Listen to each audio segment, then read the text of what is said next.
आजचा जो आपला विषय आहे, तो जरा वेगळा आणि सध्या खूपच चर्चेत असणारा आहे. आपल्यापैकी अनेकांना पेपरमधून, वर्तमानपत्रातून, टीव्हीवरून अनेक बातम्या ऐकायला मिळतात. त्यातल्या बऱ्याचशा बातम्या खऱ्या किंवा खोट्या याची सुद्धा आपल्याला पुरेशी कल्पनाच येत नाही. कारण प्रत्येक वेळा परस्पर विरोधी असे दावे, प्रतिदावे वेगवेगळ्या वाहिन्यांकडून, वेगवेगळ्या बातमी देणाऱ्यांकडून केले जातात. त्यातलं नेमकं काय खरं आहे, काय खोटं आहे, हे कळण्याचा काहीही मार्ग आपल्यापाशी नसतो. मग आपण यातल्या या सगळ्या बातम्या, घडामोडी, लेख याच्यामधून जे आपल्याला जास्त पटतं, तेच खरं आहे असं मानायला लागतो आणि त्याच्या आधारावर वेगवेगळ्या प्रकारचा वाद-प्रतिविवाद सुद्धा करतो. परंतु प्रत्यक्ष खरं काय आहे, हे बरेच वेळा आपल्याला कधीच कळू शकत नाही. अनेक गोष्टी, अनेक घटना, अनेक व्यक्ती यांच्याबद्दल विविध प्रकारचे प्रवाद असतात. वेगवेगळ्या प्रकारच्या कल्पना असतात. त्या सर्वच खऱ्या असतात असं नाही. आणि त्यातल्या बऱ्याच गोष्टींमध्ये तथ्यांश किती आहे, याचा आपल्याला शोध घेण्याचं काही साधनही उपलब्ध नसतं. त्यामुळे जे जास्तीत जास्त संभाव्य वाटतं तेच खरं असावं, असा एक तर्क आपण करतो आणि सत्याच्या आसपास सुद्धा न जाता आपण त्यावर विश्वास ठेवायला लागतो. नळावर पाणी भरायला येणाऱ्या बाया ज्याप्रमाणे विविध आपल्या परिसरातल्या लोकांबद्दल, कुटुंबांबद्दल, स्त्रियांबद्दल, पुरुषांबद्दल जे काही समज गैरसमज पसरवतात, त्याच प्रकारच्या या बातम्या आणि हे लेख असतात. आणि त्याच्यामुळे अशा सर्व बातम्या, लेखांना की ज्याच्यामुळे संदेह निर्माण होतो, कोणत्याही गोष्टीबद्दल संशय निर्माण होतो, त्यांना इंग्रजीमध्ये कॉन्स्पिरसी थिअरी, षडयंत्रावर आधारित सिद्धांत असं म्हटलं जातं. खरोखर हे अशा प्रकारचे सिद्धांत असतात का? त्यात तथ्यांश असतो का? ते का निर्माण केले जातात? त्याच्या पाठीमागची मनोभूमिका आपण आज समजून घेणार आहोत. सगळ्यात पहिलं या षडयंत्राच्या पाठीमागची भूमिका काय असते हो? तर एखादी घटना जी आपल्या आसपास घडली असेल, आपल्या परिसरात, आपल्या देशात, आपल्या विश्वामध्ये, तिचं एखादं संभाव्य स्पष्टीकरण की जे पूर्वी आपल्या लक्षात आलं नसेल, जे पूर्वी एखाद्या विद्वान माणसाने दिलं नसेल, परंतु जे बहुतेक वेळा चूक असण्याची शक्यता असते, परंतु पटण्यासारखं असतं. बरेच वेळा एखादा एखादा वाद, एखादी कल्पना आपल्याला पटण्यासारखी वाटते, ती खरीच असते असं नाही. परंतु अत्यंत शक्तिशाली व्यक्तींद्वारे किंवा विद्वानांद्वारे वर्तमानपत्रांच्या माध्यमातून अशा प्रकारच्या बातम्या, लेख लिहिले जातात आणि बरेच वेळा ते जे काही स्पष्टीकरण आपल्याला दिलं असतं, ते खरं वाटायला लागतं. त्यामुळे आपण त्याच्यावर विश्वास ठेवायला लागतो आणि यातून अनेक प्रकारचे वेगवेगळे सिद्धांत जन्माला येतात.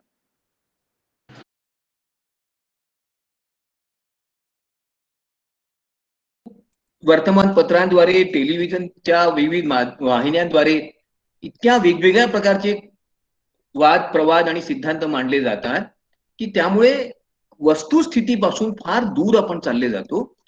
अमेरिकन समाजाला अशा प्रकारच्या या वादविवादांचं, वेगवेगळ्या संदेहास्पद सिद्धांतांचं विशेष आकर्षण आहे आणि हा समाज अशा प्रकारच्या बातम्यांवर बहुतेक वेळा आपला मनोरंजनाचा काळ कंठत असतो. त्यामुळे अमेरिकेतल्या वर्तमानपत्रांना, वृत्तपत्र वाहिन्यांना, दूरदर्शनासारख्या वाहिन्यांना अशा प्रकारच्या सिद्धांतांचं पीक आणणं बरेच वेळा आवश्यकही वाटतं. त्यातून अनेक संदेहास्पद, विवादास्पद असे सिद्धांत पुढे आले आहेत आणि त्याच्यापैकी काही सगळ्या जगाला व्यापून राहिलेले आहेत. मग यांच्या पाठीमागचं कारण काय असतं हो? की जी गोष्ट एखाद्या काळात, कालखंडात घडून गेली असेल, एखाद्या व्यक्तीबाबत घडली असेल आणि ज्याच्याबद्दल संदेह करण्याकरता आपल्या मनात काहीतरी कारण असेल. असंच घडलं असेल का? असा जेव्हा प्रश्न आपल्या मनात येतो किंवा हे घडलंच नसेल, असा जेव्हा संदेह आपल्या मनात येतो, त्याबरोबर आपण या अशा प्रकारच्या षडयंत्रांच्या सिद्धांतांना एक प्रकारे चालना देत असतो. बहुतेक वेळा ज्या प्रकारचं स्पष्टीकरण शासनाद्वारे, विद्वानांद्वारे, वैज्ञानिकांद्वारे दिलं जातं, इतिहास तज्ञांद्वारे दिलं जातं, ते आपल्याला बरेच वेळा पटण्यासारखं वाटत नाही. खरं पाहिलं असता कदाचित ते लोकं त्या क्षेत्रातले तज्ञ असतात. त्यांनी अभ्यास केला असतो. परंतु समाजाला, समाज मनाला पटवण्या इतकं सुलभ, सोपं आणि चांगलं स्पष्टीकरण देण्यात ते कधी-कधी असमर्थ ठरतात. त्यावेळेला मग अशा प्रकारच्या सिद्धांतांना आपोआपच चालना मिळत जाते. केजीबी नावाच्या रशियन गुप्तहेर संस्थेबद्दल द मित्रोखिन पेपर्स किंवा आर्काइव्ह्ज या नावाचं पुस्तक 2 भागांमध्ये लिहिलं गेलं. माझ्या संग्रहात त्यातला एक भाग आहेच. आपल्याला आश्चर्य वाटेल यात अशा अनेक प्रकारच्या सिद्धांतांची मांडणी केली आहे, अशा अनेक प्रकारच्या घटनांबद्दल भाष्य केलेलं आहे. त्यात रशियाचा हात कसा होता आंतरराष्ट्रीय राजकारणात, काही व्यक्तींच्या हत्येमध्ये वगैरे वगैरे, की ते सगळं वाचून आपल्याला वाटतं, बाप रे! हे काय केलं या लोकांनी आणि कसं केलं असेल? मग ते खरं आहे का? तर रशियन वृत्तसंस्था, रशियन सरकार मात्र नेहमीच त्याचा प्रतिवाद करत राहिला आहे, त्याला नाकारत राहिला आहे. परंतु ज्या क्षणाला आपल्या मनात संदेह निर्माण होतो, त्यावेळेला त्या गोष्टींना नाकारणाऱ्या माणसाबद्दलही आपल्या मनात संशय येतो, त्या संस्थेबद्दल. तर हे काहीतरी लपवण्याचा प्रयत्न करीत आहे. काहीतरी लपवण्याचा प्रयत्न, असा विचार मनात आला की संदेहास्पद सिद्धांतांना आपोआपच अधिक चालना मिळत जाते. मग यांचा उद्देश काय असतो हो? तर बरेच वेळा एखाद्या असत्य वाटणाऱ्या परंतु सत्याच्या जवळ असणाऱ्या स्पष्टीकरणाला अधिक महत्व प्राप्त करून देणं. जी गोष्ट वेगवेगळ्या प्रकारचं गोलंकार अशा प्रकारचं तर्कशास्त्र देऊन फारसं सत्यावर आधारित नसणारं पण पटणारं, किंवा ज्याच्याबद्दलचे काही संदेहास्पद असे पुरावे देता येतील, जे पुरावे नाकारताही येत नाही आणि स्वीकारताही येत नाही. कधी कधी पुरावाच नाही म्हणून हाच पुरावा आहे, ज्याचा पुरावा नाही त्याच्याबद्दल विश्वास का ठेवता, अशा प्रकारचं विधान प्रतिवाद केला जातो. आणि त्यामुळे आपण खरं सत्य काय आहे हे जाणून न घेता अशा गोष्टींवर मानसिकरित्या विश्वास ठेवायला तयारी होत जातो.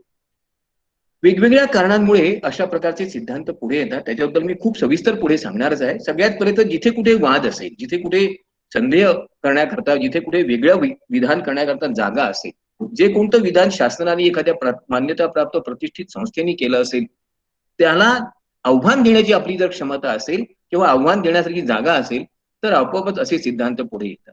जिथे कुठे संदेहाला जागा आहे, एखादी गोष्ट घडली आणि ती अशीच घडली असं जेव्हा शासन सांगतं, एखादी संस्था सांगते, एखादा विद्वान व्यक्ती सांगतो, आणि दुसरा कोणीतरी अचानक म्हणतो की नाही हो, तुम्ही काहीतरी लपवत आहात असा संशय आला. काही वेळा वाईट हेतूनीच अशा प्रकारचे सिद्धांत, अशा प्रकारच्या गोष्टी पसरवल्या जातात, काही व्यक्तींना, संस्थांना बदनाम करण्याकरता, त्यांच्याबद्दल अपलाप करण्याकरता. आणि ज्या गोष्टी सांगितल्या त्या चूकच आहेत असं खूप आग्रहाने, निग्रहाने प्रतिपादन केलं जातं. वेगवेगळी कारणं सांगितली जातात. कधी कधी ज्या व्यक्तीवर अन्याय झाला असेल, ज्या व्यक्तीला शिक्षा झाली असेल, त्याची नेमकी बाजू आपण ऐकून घेतली नाही, कदाचित तो काहीतरी खरं सांगत आहे. अशा प्रकारे आपण गुन्हेगारांना जेव्हा एक गुन्हेगारांचं उदात्तीकरण करतो, गुन्ह्याचं उदात्तीकरण करतो, चुकांचं समर्थन करायला लागतो, त्यावेळेला आपल्याला हे सिद्धांत पटायला लागतात. ज्यांचे पुरावे नाही त्यांच्याबद्दल तर स्वाभाविकपणे संदेहाला जागा असतेच. आणि त्यामुळे सर्व जगभर संदेहाचं, भीतीचं, संशयाचं वातावरण निर्माण होतं. 100 वर्षांपूर्वी एक प्रख्यात मराठी नाटककार देवल यांनी संशय कल्लोळ नावाचं नाटक लिहिलं होतं. वेगवेगळ्या प्रकारच्या समज गैरसमजातून कशा प्रकारचे नाते बिघडतात, कशा प्रकारचे संबंध विस्कळीत होतात, याच्यावरचं एक खूप उत्तम विनोदी भाष्य होतं. परंतु समाजामध्ये अशा प्रकारचे संबंध विस्कळीत होणं चांगलं नसतं. अशा प्रकारचा संदेह असणं समाजाच्या स्वास्थ्याला उपकारक नसतं. परंतु त्यातून एक संदेहाचं वातावरण निर्माण होतं, ते भयप्रद असतं, हे मात्र निश्चितच आहे. एक उदाहरण तुम्हाला आधी मी सांगणार आहे आणि इथूनच आपण खरं पाहिलं असता आपल्या या संदेहाच्या सिद्धांतांचा अभ्यासही करणार. आपण अमेरिकेचा $1 पाहिला असेल, त्याच्यावर वेगवेगळी चिन्ह आहेत. पिरॅमिड आहे, एक डोळा आहे, आणखीन अनेक चिन्ह आहेत. काही लोकांचं असं म्हणणं आहे की एका प्रख्यात गुप्त संघटनेने, सिक्रेट ऑर्गनायझेशन फ्री मेसन नावाच्या, या अमेरिकन डॉलरच्या माध्यमातून एक विशिष्ट संदेश दिलेला आहे. आणि हा संदेश इतका गोपनीय स्वरूपाचा आहे की त्याचं आपल्याला आकलन होऊ शकत नाही. परंतु निश्चितपणे एक गुप्त संघटनाच अमेरिकेचं राज्य चालवत आहे आणि त्याचं प्रतीक म्हणजेच हा डॉलर आहे. खरंच असेल का हो? अनेक प्रकारचे तर्क, कुतर्क, सिद्धांत याच्याबद्दल मांडण्यात आले आहेत. जवळपास 25 एक पुस्तकच अमेरिकन डॉलर मध्ये काय रहस्य आहे याच्यावर आतापर्यंत लिहिल्या गेली आहेत आणि अजूनही प्रयत्न चालूच आहेत. परंतु अमेरिकन डॉलरचा नेमका अर्थ काही कोणी सांगू शकत नाही. काही लोकांचं म्हणणं तो साधाच आहे. आता आता आपल्याला एका प्रख्यात उद्योगपतीचं नाव माहिती असेल, इलॉन मस्क. यांनी आता अंतरिक्षात अवकाशयान पाठवण्याचा प्रयत्न केला. खूप मोठी टेस्ला नावाच्या कंपनीचे ते मालक आहेत. ते इजिप्तला गेले होते. इजिप्तला गेल्यावर स्वाभाविकपणे व्यक्ती काही जर पाहिल तर ते पिरॅमिड्सच पाहिल. इलॉन मस्क यांनी एक मोठा दावा केला की हे जे काही पिरॅमिड्स आहेत ना, हे माणसांनी बांधलेलेच नाही, तर परग्रहावरच्या अत्यंत शक्तिशाली शक्तींनी, परग्रहावरच्या जीवांनी बांधलेले आहेत. संपूर्ण जगभर खळबळ उडाली. खूप लेख, प्रतिलेख लिहिल्या गेले, वेगवेगळ्या प्रकारचा वाद प्रतिवाद, कारण आधीपासूनच लोकांच्या मनात पिरॅमिड बद्दल संशय आहे. मग या परग्रहावरच्या जीवांनी पिरॅमिड्स बांधले असं इलॉन मस्क यांनी म्हटल्याबरोबर त्याला आणखीनच त्या वादाला चांगलंच तोंड फुटलं. त्याला खूप चालना मिळाली. शेवटी इजिप्तच्या सांस्कृतिक मंत्री जे आहेत त्यांना सांगावं लागलं, अहो असं काही झालेलं नाही, आम्ही इलॉन मस्क यांना इथे बोलावलं आहे पुन्हा एकदा पाहिला की हे सिद्ध करण्याकरता हे माणसांनीच बांधले आहे. परंतु असा संदेह निर्माण केला की स्वाभाविकपणे अशा प्रकारचा वादविवाद होतातच. पिरॅमिड्स हे परग्रहावरच्या जीवांनी बांधले, याच्यावरती जवळपास 15 पुस्तकं उपलब्ध आहेत. वेगवेगळ्या प्रकारचं त्याच्यात प्रतिपादन करण्यात आलं आहे, की हे माणसाला शक्यच नाही, याला इतकी वर्ष लागली असती, इतके दगड लागले असते, हे तिथे उपलब्ध नाही. कितीतरी तर्क आणि पुरावे दिले जातात. सर्वसामान्य माणसाने जर अशी पुस्तकं वाचली, तर त्याचा त्यावर चटकन विश्वासही बसायला लागतो. कारण एक प्रश्न उठतो, 4000 वर्षांपूर्वी, 5000 वर्षांपूर्वी एवढं मोठं एखादी इमारतीसारखं बांधकाम करायला त्या माणसांपाशी साहित्य नव्हतं, साधनं नव्हती, तंत्रज्ञान नव्हती, चाकाचा शोध लागला नव्हता. मग हे कसं झालं असेल? हे प्रश्न मनात पडले, की आपोआपच मग अशा प्रकारच्या सिद्धांतांना बळकटी यायला लागते. कधी-कधी वास्तव आणि कल्पना यांचा एक विचित्र असा संगम व्हायला लागतो. ज्या गोष्टी वास्तवात नाहीत, परंतु कल्पनेत शक्य आहेत आणि ज्या गोष्टी कल्पनात आहेत, परंतु वास्तवाला फार जवळ जाणाऱ्या आहेत, वास्तवाला स्पर्श करणाऱ्या आहेत, त्यांचा पुरावा मिळू शकत नाही किंवा त्यांना नाकारता येत नाही. अशा सर्व गोष्टींच्या माध्यमातून आपण एक विचित्र प्रकारचं मिश्रण तयार करतो. सत्य आणि प्रतिलाप, सत्य आणि अपलापाचं, सत्य आणि असत्याचं, कल्पना आणि सत्याचं, आणि त्यातून अशा प्रकारच्या सिद्धांतांना जन्म मिळतो. आता एक गंमत पहा, हे एक पुस्तक जॉन रॉबिन्सन नावाच्या माणसाने लिहिलं. Proof of A conspiracy against all the religions and governments.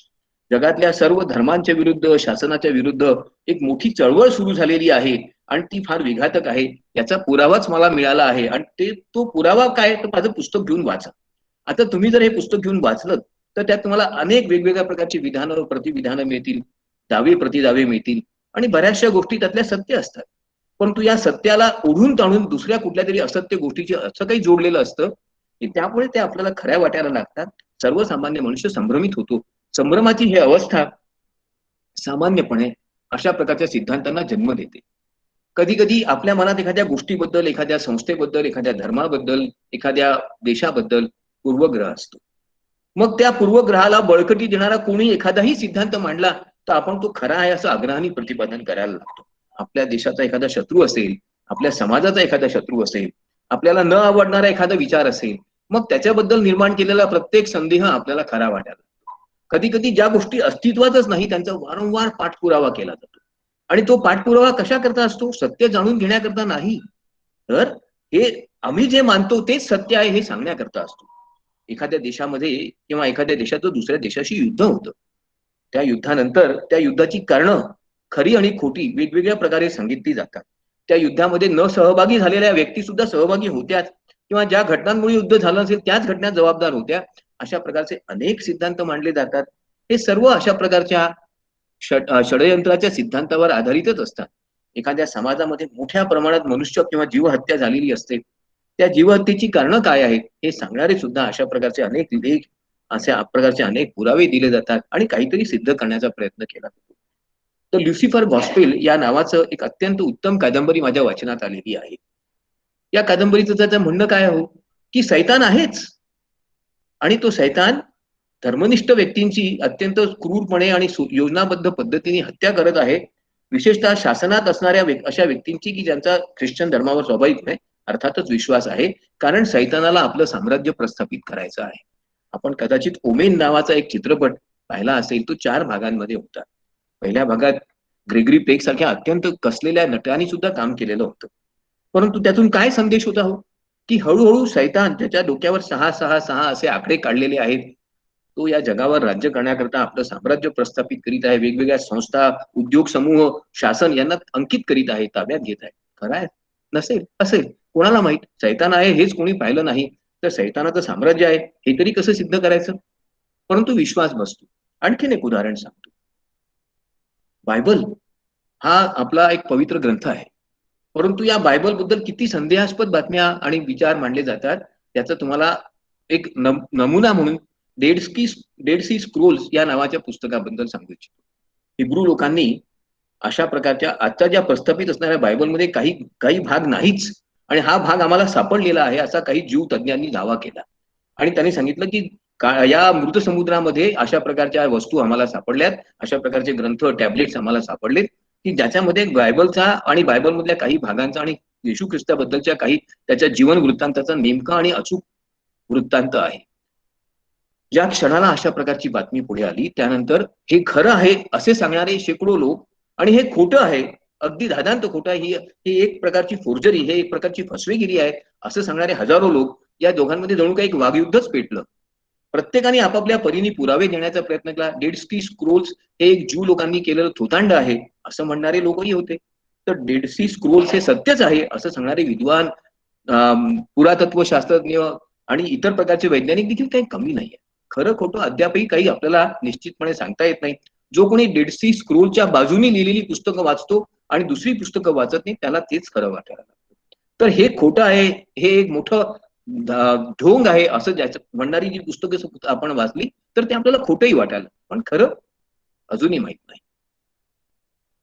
एक रिपब्लिक ऑफ लाईज नावाचं एक पुस्तक मी वाचलेलं आहे, की अमेरिकेमध्ये कशा प्रकारच्या वेगवेगळ्या प्रकारचे सत्ता संघर्ष होत आहेत आणि त्याच्या पाठीमागे कोणकोणत्या प्रकारचे व्यक्ती आणि संस्था समूह आहेत याच्याबद्दलचं.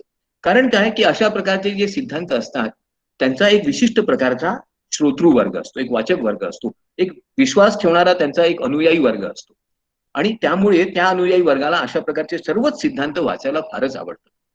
त्यावर तो विश्वास ठेवतो. तो स्वतः प्रश्नच विचारत नाही, खरं असेल का हो? असा प्रश्न त्याच्या मनात नाही. हे का खरं नाही हाच प्रश्न त्याच्या मनात वारंवार येतो आणि त्यामुळे ही एक प्रकारची एक सांस्कृतिकच असा एक घटना झालेली आपल्या समाजामधली, की काही लोकांना नेहमीच संदेहास्पद असणाऱ्या गोष्टीच खऱ्या वाटतात. ज्या गोष्टी वास्तवाला धरून आहेत, ज्या घडल्या आहेत, त्याच्याबद्दल काही स्पष्टीकरण देता येईल त्यांच्याच बद्दल त्यांच्या मनात संदेह असतो. आणि गंमत म्हणजे याचं स्पष्टीकरण देणारा जो व्यक्ती असतो, जो कोणी अशा प्रकारचे सिद्धांत मांडतो, अशा प्रकारचे विचार मांडतो, तो इतक्या चतुराईने ते मांडत असतो की त्याच्या पाठीमागचा त्याचा दुसरा काही हेतू आहे असं आपल्याला वाटत नाही. बरेच वेळा एखाद्या प्रभावी संस्थेच्या माध्यमातून किंवा तिने पुरस्कार केलेल्या व्यक्ती अशा प्रकारचे सिद्धांत मांडतात. विशिष्ट राजकीय हेतू साध्य करण्याकरता, विशिष्ट सामाजिक हेतू, एखादं सरकार उलथवून टाकायचं असेल, एखाद्या नेत्याला बदनाम करायचं असेल तर त्याच्या विरुद्ध अशा प्रकारच्या शेकडो प्रकारच्या संदेहास्पद सिद्धांतांची खूप अचूक मांडणी केली जाते. त्याच्या पाठीमागे एक राजकीय हेतू असतो. एखाद्या शत्रू पक्षाचा, शत्रू देशाचा विशिष्ट प्रकारचा हेतू असू शकतो आणि ज्या घटनांचं स्पष्टीकरण देता येत नाही अशा घटनांचं जर अशा प्रकारचं स्पष्टीकरण दिलं तर सर्वसामान्य माणसाचं मन, की जे फार वेळ या गोष्टीत गुंतून राहू शकत नाही, जे अत्यंत कमकुवत असतं, तात्काळ याच्यावर विश्वास ठेवायला लागतो. एक हा गंमत पहा, आपण सर्वांनी नोहाच्या त्या आर्क बद्दल ऐकलं असेल. नोहाने जेव्हा जगबुडीचा त्याला परमेश्वराने संदेश दिला, प्रभूंनी संदेश दिला, त्यावेळेला सर्व जीवांपैकी काही निवडक जीव त्यांच्या वेगवेगळ्या प्रतिनिधी घेऊन त्यांना एका मोठ्या बोटीत बसवलं आणि त्यांना घेऊन तो पुढे गेला आणि त्यांना वाचवलं आणि अशा प्रकारे पृथ्वीवर जीवसृष्टी कायम राहिली. आता नोहाची ही बोट आहे का? नोहाच्या काळात खरोखर अशा प्रकारचे पूर आले होते का? अशा प्रकारे जलप्रलय झाला होता का? त्याच्यावर खूप वादविवाद झालेले आहे. त्याच्यावर खूप चर्चा झालेली आहे. खूप लोकांनी वेगवेगळ्या प्रकारचे मत आणि प्रतिवाद केलेले आहेत. परंतु तरी सुद्धा नोहाचा असा एक जहाज होतं आणि ते जहाज खरं होतं असं मानणाऱ्या लोकांची संख्या कमी नाही. त्यावर खूप लोकांनी अभ्यास केला. वेगवेगळ्या प्रकारचे सिद्धांत मांडले आहेत.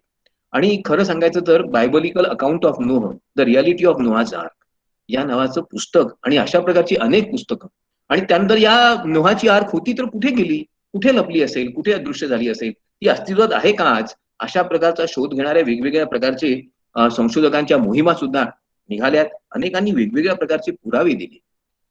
त्याच्यावर चित्रपट निघणं तर हॉलिवूडचा म्हणजे हा पैसे कमवण्याचा मोठा मार्गच होता आणि त्यामुळे Indiana Jones and the raiders of lost ark या नावाच्या चित्रपटातून ही आर्क शोधून सुद्धा त्यांनी काढलीच.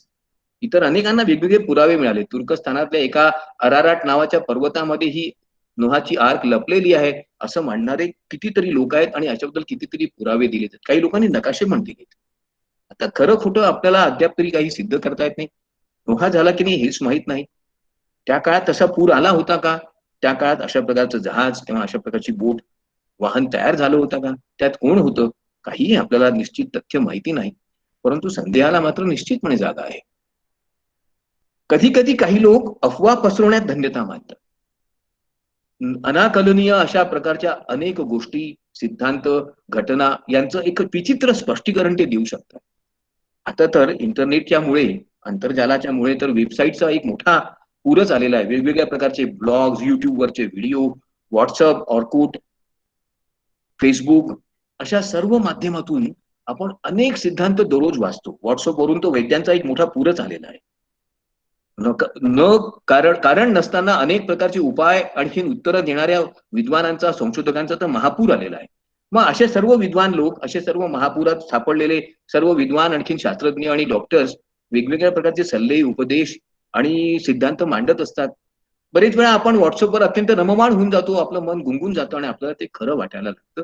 खरं आहे का नाही हा प्रश्नच आपल्या मनाला स्पर्श करत नाही आणि एक प्रकारे आपण या मोहजालामध्ये फसून जातो. एक गमतीदार गोष्ट तुम्हाला याच्याबद्दल मला सांगायची आहे. आपण कदाचित मोझेसची गोष्ट वाचली असेल, 10 कमांडमेंट्स नावाचा चित्रपटही पाहिला असेल. कदाचित ओल्ड टेस्टामेंट वाचलं असेल, जुनं बायबल वाचलं असेल.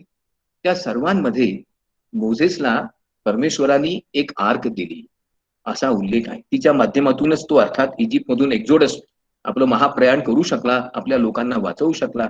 नंतर ती आर्क घेऊन तो पॅलेस्टाईन शहरात आला, जेरुसलेमला आला आणि तिथे ती राहिली. त्याच्यानंतर ती कुठेतरी अदृश्य झाली. आता अशा प्रकारची आर्क होती का? ती कशा आकाराची होती?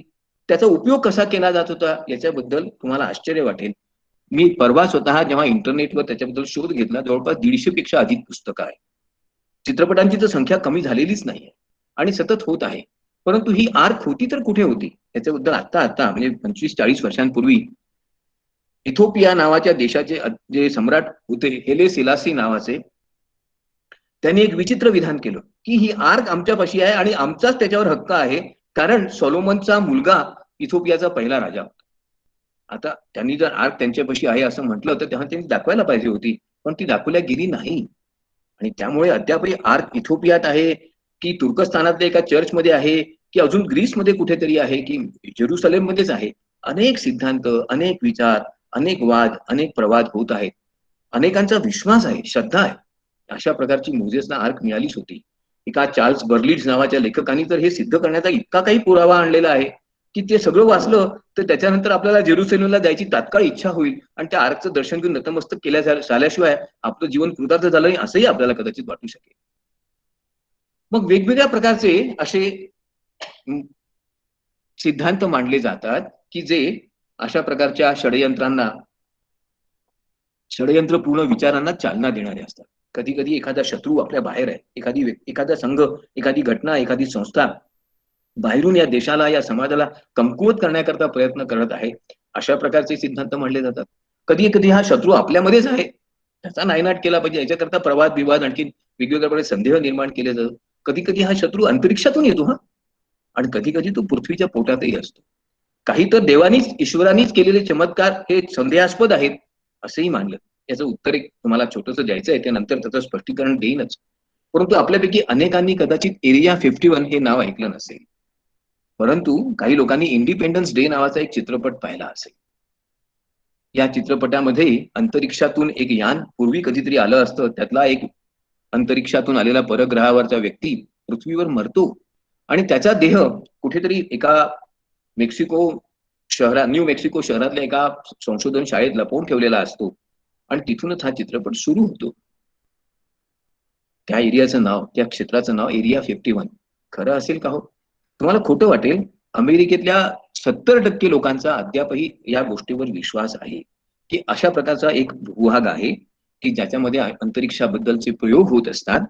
अमेरिकन शासन नेहमीच हे लपवत असतं. अमेरिकेच्या राष्ट्राध्यक्षांपाशी अशा प्रकारच्या परग्रहाच्या जीवाबद्दलची साध्यंत माहिती आहे, परंतु शपथ घेतल्यामुळे ते याबद्दल काही चकार शब्द सुद्धा काढत नाही. खरं खोटं अमेरिकेच्या राष्ट्राध्यक्षांनाच माहित असावं. काही व्यक्ती, काही घटना नेहमीच संदेहाला जन्म देतात. एखाद्या थोर व्यक्तीची, राष्ट्रपुरुषाची, समाजातल्या प्रभावी व्यक्तीची जेव्हा हत्या होते, त्याच्यानंतरचं संदेहास्पद सिद्धांतांचं नेव पेवच येतं. हा व्यक्ती यांनीच मारला असेल किंवा याची हत्या याच गटाने केली असेल. या देशाचा विनाश करण्याकरता, या समाजाचा, या संघाचा, या देशात, या संस्थांचा नाश करण्याकरता अशा प्रकारचं कारस्थान बाहेरच्या लोकांनी, अशा प्रकारच्या अनेक सुपर कॉन्स्पिरसी थिअरीज, वेगवेगळ्या प्रकारचे आयाम असणाऱ्या, वेगवेगळ्या प्रकारची रूप असणाऱ्या मांडले जातात. विश्वास ठेवता येत नाही असं वाटावं तर त्यातली बरीचशी तथ्य खरीच असतात, विश्वास ठेवण्यालायक असतात. याचं एक उदाहरण तुम्हाला मला सांगायचंय. डॅग हॅमरशिल्ड या नावाचे संयुक्त राष्ट्रसंघाचे महासचिव होते. अत्यंत तरुण वयात संयुक्त राष्ट्रसंघाचे महासचिव ते झाले. आफ्रिकेतल्या वर्णद्वेषाविरुद्ध त्यांनी जणू काही युद्धच पुकारलं होतं आणि अखेर विमानातून प्रवास करीत असताना डॅग हॅमरशिल्ड जेव्हा नोबेल पुरस्कार घेण्याकरता जात होते तेव्हा ते विमान कोसळलं आणि त्यांची हत्या झाली. आता विमान कोसळल्यामुळे त्यांचं निधन झालं असं म्हणावं तर लोकांचं म्हणणं आहे ते खरं नाही. वर्णद्वेषाविरुद्ध त्यांचा जो लढा होता त्यामुळे या लढ्याच्या विरुद्ध असणाऱ्या इतर लोकांनी त्यांची ते हत्या घडवून आणली आणि ते विमान पाडलं असं मानणारा एक मोठा वर्ग आहे. तर डॅग हॅमरशिल्ड हे अमेरिकन भांडवलवादाचे विरोधक होते आणि म्हणून अमेरिकन भांडवलवाद्यांनी त्यांची हत्या केली असंही काही लोकांचं मत. कोणाला माहित. कारण डॅग हॅमरशिल्ड यांच्या या हत्येबद्दल जेवढे पुरावे देण्यात आले त्या प्रत्येकातून नवीन नवीन संदेहालाच जन्म मिळाला आणि त्यामुळे वेगवेगळ्या प्रकारचे संदेहास्पद सिद्धांतही आपोआपच जन्माला आले. साधारणपणे मेलेल्या म्हशीला खूपच दूध असतं तसाच हा प्रकार आहे. आपल्याला आणखीन एका घटनेबद्दल मला सांगावयाचं आहे. आपण कदाचित या गोष्टीवर विश्वास ठेवाल किंवा नाही हे मला माहित नाही, परंतु तुम्हाला खरं सांगतो, या घटनेबद्दल आणि या प्रयोगाबद्दल वैज्ञानिक क्षेत्रात सर्वसामान्य वाचकांमध्ये, जागरूक नागरिकांमध्ये नेहमीच चर्चा होत असते. आणि ही चर्चाच केवळ होत नाही, तर वेगवेगळे लोक वेगवेगळ्या प्रकारचे एवढे पुरावे देतात आणि एवढ्या प्रकारच्या सिद्धांतांची मांडणी करतात की आपल्याला ते खरं वाटायलाच पाहिजे. आईन्स्टाईन हे महान शास्त्रज्ञ होते. त्यांनी एक सिद्धांत मांडला होता, युनिफाईड फील्ड थिअरी, की सर्व भौतिक शक्तींना जर आपण एकवटू शकलो तर प्रचंड ऊर्जा निर्माण होईल आणि माणसाला अदृश्य होऊन एका ठिकाणाहून दुसऱ्या ठिकाणी सहजपणे प्रवास करता येईल, जाता येईल. त्याला कोणत्याही प्रकारच्या भिंतींचं, कोणत्याही मितीचं बंधन राहणार नाही, अशी ऊर्जा निर्माण करता येईल आणि त्याच्यातून प्रवास सहजपणे एका मितीतून दुसऱ्या मितीत करता येईल. एका अक्षरशः भिंत ओलांडून आपण निघून जाऊ शकू. त्याला त्यांनी फोर्थ डायमेन्शन हे नाव दिलं आणि या प्रकारच्या प्रवासाला टेलिपोर्टेशन हे नाव दिलं. आणि त्यानंतर काय झालं, अमेरिकेने अशा प्रकारचा प्रयोग केला होता एका जहाजावर आणि ते जहाज अमेरिकेतल्या एका बंदरावरून इंग्लंडमध्ये सरळ जाऊन पोहोचलं काही क्षणार्धात. त्याचे विपरीत परिणाम त्या जहाजावरच्या नाविकांवर, जहाजावर असणाऱ्या व्यक्तींवर झालेत आणि त्या व्यक्तींना विलक्षण त्रास झाला. हे खरं आहे का खोटं आहे? आता अमेरिकेने तर सातत्याने ह्याचा डिनायल केला, याचा विरोध केला, याचा निषेध केला की आम्ही असा कुठलाही प्रयोग कधीच केलेला नाही. परंतु असा प्रयोग केला नाही असं म्हटल्यानंतर अमेरिकेच्या त्या कार्यालयात काम करणाऱ्या काही अधिकाऱ्यांनी मात्र असा प्रयोग झाल्याची कबुली पण दिली आहे, अर्थात निवृत्त झाल्यानंतर. त्यापैकी काही लोकांनी हा प्रयोग कसा झाला हे सिद्ध करण्याचा प्रयत्न करण्याचा जेव्हा प्रयास केला, त्याबरोबर त्यांची काही कालानंतर हत्या झाली तेव्हा अपघातात त्यांचं निधन झालं. त्यामुळे संदेहाला आणखीनच बळकटी मिळाली. मग खरोखर फिलाडेल्फिया एक्सपेरिमेंट नावाचा प्रयोग झाला होता का हो? टेलिपोर्टेशन शक्य आहे का? माणूस एका ठिकाणून दुसऱ्या ठिकाणी, एका मितीतून दुसऱ्या मितीत सहजपणे जाऊ शकतो का? प्रश्न अनंत आहे. उत्तर मात्र एकही नाही. संदेहाला जागा विलक्षण आहे. मग आपण अशा सिद्धांतांवर का विश्वास ठेवतो? कारण आपल्यापाशी त्या सिद्धांतांना नाकारण्या इतका चांगला पुरावा नसतो, आधार नसतो. बरेच वेळा हे सिद्धांत आपल्या श्रद्धेशी, आपल्या विश्वासाशी, आपल्या मूल्यांशी संबंधित असतात. ते आपल्याला आवडणारे असतात. त्यामुळे काही वेळा आपलं सामान्य ज्ञान इतकं चांगलं असतं की आपल्याला विशेष ज्ञानावर विश्वासच ठेवता येत नाही. मला भौतिकशास्त्र कळत नाही, परंतु भौतिकशास्त्राचा एखादा सिद्धांत मला फार आवडतो. मग मी स्वतःला भौतिकशास्त्रज्ञच समजायला लागतो आणि त्यामुळे या सामान्य ज्ञानाच्या आधारावर, या सार्वत्रिक समजाच्या आधारावर मी अनेक सिद्धांत मांडण्याचा प्रयत्न करतो. कोणी जर मला विचारलं का हो तुम्हाला या क्षेत्रातलं काही तांत्रिक ज्ञान आहे का, तर कदाचित माझं उत्तर नकारार्थी असेल, पण तरी देखील त्याचं मी समर्थन करत जातो. गंमत पहा, आता एक तुम्हाला तुमच्याही मनात संदेह निर्माण होईल अशी गोष्ट सांगतो. काही वर्षांपूर्वी क्लोनिंगचा प्रयोग यशस्वी झाला आणि एका बकरीपासून दुसरी बकरी तयार करण्यात आली, तशीच सजीव. अर्थात मग ही बकरी निर्माण झाल्यानंतर जगभर वादविवाद निर्माण झाला की अशा प्रकारे प्रतिजीव निर्माण करणं, क्लोन निर्माण करणं योग्य आहे का, ते नैतिकदृष्ट्या बरोबर आहे का, आणि त्याच्यामुळे निर्माण किती समस्या होतील याच्यावर एक द सिक्स्थ डे या नावाचा चित्रपटही निघाला. परंतु एक लक्षात घ्या की त्यानंतर अनेकांनी असे चित्र प्रकाशित केले, असे फोटोग्राफ प्रकाशित केले की एकाच व्यक्तीसारखी दिसणारी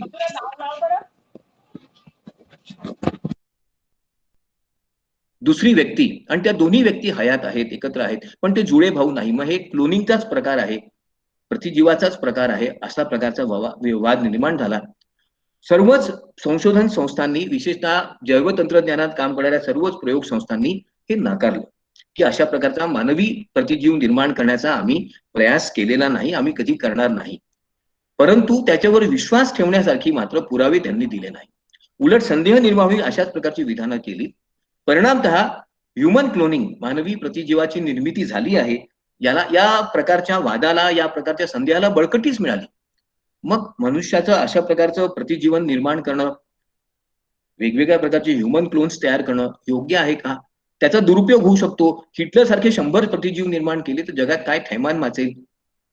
असाही प्रश्न विचारला जाऊ लागला. स्टॅलिन किंवा माओ त्से सारखे नरराक्षस निर्माण केलेत तर काय भयंकर परिणाम होतील? असाही प्रश्न निर्माण होऊ लागला. आणि त्यातून वेगवेगळ्या प्रकारच्या वादांना तोंड फुटलं. त्यातले चांगले वाईट मुद्देही मांडले जाऊ लागले. परंतु अद्यापही संदेह आहेच की खरोखर काही उत्तम दर्जाच्या प्रयोगशाळांनी मानवी प्रतिजीव निर्माण केला आहे का? कधी कधी पूर्वग्रहामुळे सुद्धा आपल्याला अशा सिद्धांतांवर विश्वास ठेवायची इच्छा होते आणि आपण केवळ त्यावर विश्वासच ठेवत नाही तर ते आपल्याला योग्य वाटायला लागतात. वेगवेगळ्या प्रकारचे पूर्वग्रह असतात. काही आपल्या मनात कायम स्वरूपात घर करून असलेले पूर्वग्रह असतात. काही पूर्वग्रह आपण एखादी विशिष्ट घटना विशिष्ट परिस्थितीत पाहिल्यावर आपल्या मनात निर्माण झालेल्या संदेहातून असतात. तर काही घटना विशिष्ट प्रकारे न घडल्यामुळे किंवा घडल्यामुळे त्या घटनांबद्दल आपल्या मनामध्ये संदेह निर्माण होतो. या सर्वच गोष्टींमुळे आपण अशा प्रकारच्या षडयंत्रांच्या सिद्धांतावर विश्वास ठेवायला लागतो. आता एक खूपच महत्वाच्या गोष्टीकडे मला तुमचं लक्ष वेधायचं आहे. चंद्रावर माणूस खरोखर गेला होता का? 1969 साली माणसाने पहिलं पाऊल चंद्रावर ठेवलं का? असं जर कोणी विचारलं तर उत्तर हो असंच यायला पाहिजे ना. परंतु मित्र हो, तसं झालं नाही. अनेकांचं असं म्हणणं आहे की चंद्रावर माणूस गेला नव्हताच. ते सगळं प्लॅन एखाद्या चित्रपट स्टुडिओमध्ये केलेलं चित्रीकरण होतं. ते खरं नाही. कारण त्या वेळेला जो अमेरिकेचा ध्वज चंद्रावर लावण्यात आलेला दाखवला, तो ध्वज फडकत होता. चंद्रावर वायूच नाही. मग तो ध्वज फडकला कसा? कारण दुसरी गोष्ट, चंद्रावरून आपल्याला तारे दिसू शकतात पण तारे दिसलेच नाही. एकाही अंतराळ वीराला दिसले नाहीत, आपल्यालाही दिसले नाहीत. आणि सगळ्यात महत्वाचं म्हणजे चंद्रावर सावली पडू शकत नाही. त्या राईट अँगलनी पडू शकत नाही. परंतु त्या सगळ्यांची छाया सावली तशाच प्रकारे पडली आहे. असे अनेक पुरावे देण्यात आले. अनेक लोकांनी पुस्तकं लिहिली. डॉक्टर स्टीव्हन थॉमस यांनी द मून लँडिंग होक्स या नावाचं पुस्तक लिहून तर अमेरिकन समाजात मोठी खळबळच उडवली.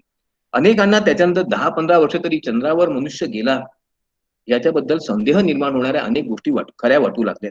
कारण त्यानंतर हळूहळू अमेरिकेने चंद्रावर यान पाठवणं सुद्धा कमीच केलं. त्याच्यावरून हे खोटंच आहे असं सिद्ध होतं असं लोकांनी मानायला सुरुवात केली. त्याचे काही चित्र तुम्हाला मी दाखविली आहेत की ज्याच्यावरून असं सिद्ध होतं असं त्या लोकांचं म्हणणं आहे की चंद्रावर मनुष्य पोहोचलेला नाही.